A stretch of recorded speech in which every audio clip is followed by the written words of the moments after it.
Gold Coast today got the job done over Essendon to the tune of 41 points. It's their 10th win for the season. The most they've ever had in a season was 11 as well. So this is shaping to be the best year that the Gold Coast Suns have ever had. Essendon remained in the fight probably until the last quarter, and that's when the Suns showed some real maturity on the road that they lacked in the last couple of years. Yeah, they kicked 6 goals, 3 to just the one behind for Essendon in the fourth quarter. But as we said, Essendon were pretty impressive for mine. Their ability to compete, to pressure the Gold Coast Suns. They previously have played this year a pretty uncontested brand of footy, but they rolled up the sleeves and took it to the Gold Coast Suns when they had the opportunity to.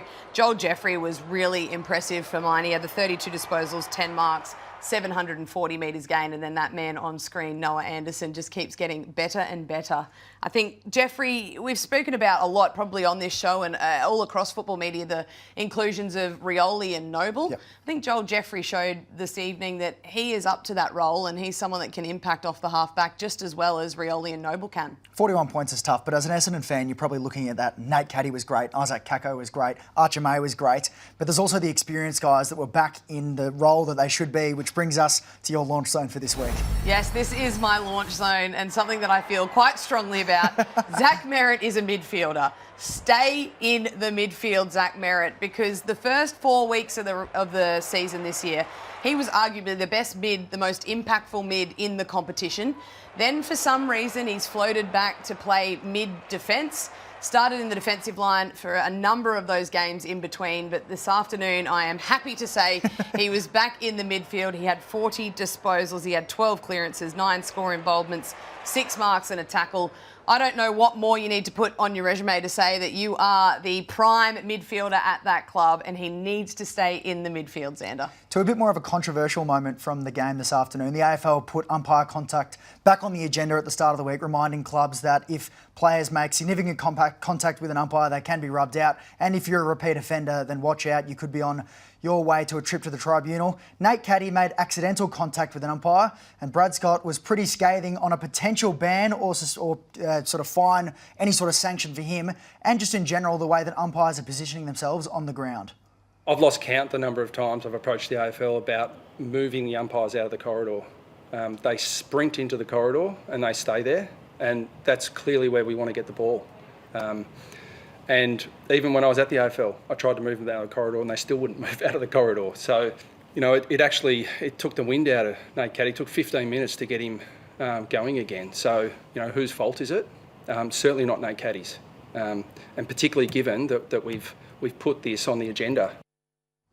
Now, I expect Nate Caddy will be cleared. I don't think he's got anything to answer there for. It was a genuine accident with no eye contact made between Caddy and the umpire. As you can see in this behind the goals vision, they just simply bump into each other. The umpire sort of makes a late charge toward the contest there, and Caddy's got no idea that he's coming. So I wouldn't expect there to be any hoo-ha over that. The one that could get a little bit of attention, more so in the coming weeks, is Matt Rowell, because he's one that is a repeat offender. He's been done 4 times over the last 2 years for umpire contact, and it's more the way that he's handling it and bringing it into his game tactically here, Kate, that could be an issue.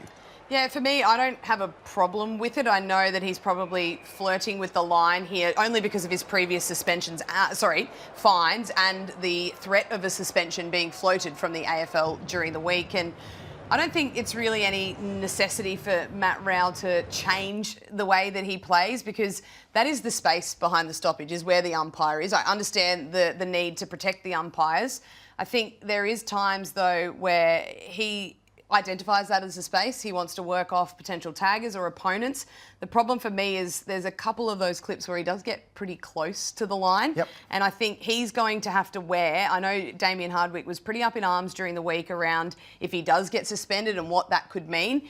If the warning's been sort of put forward to clubs and that continues and he does make contact with the umpire, he's going to have to wear the consequences, because that's what they've decided to continue on with. It's a bit of a bet each way. So if he's willing to use it as an advantage, he's also got to probably be willing to wear the consequences if he doesn't quite get it right. Well, I think he's the prime candidate for that. And to be honest, I was shocked to see him still integrated into his game so much like he did during the game today, and I think he is the player that if he does make contact accidentally, you know, if he gets it just an inch off, then he could be on his way to the tribunal for what would be a fascinating case to see how it pans out. I think you could watch probably, though, a lot of contests and a lot of centre bounce clearance. And the reason we are watching Matt Rowell so closely is because there has been conversation around it.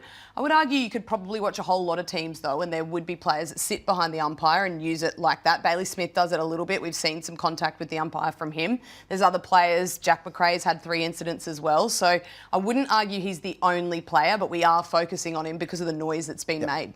Now, I said before, 10 wins for the Gold Coast Suns, never had more than 11. Imagine, Kate, if they could notch number 11 on their first Friday night game at Gold Coast, People's First Stadium, against the ladder leaders. This is huge. It's been sold out for weeks. It's a great decision to have this game at People's First Stadium on a Friday night against Collingwood.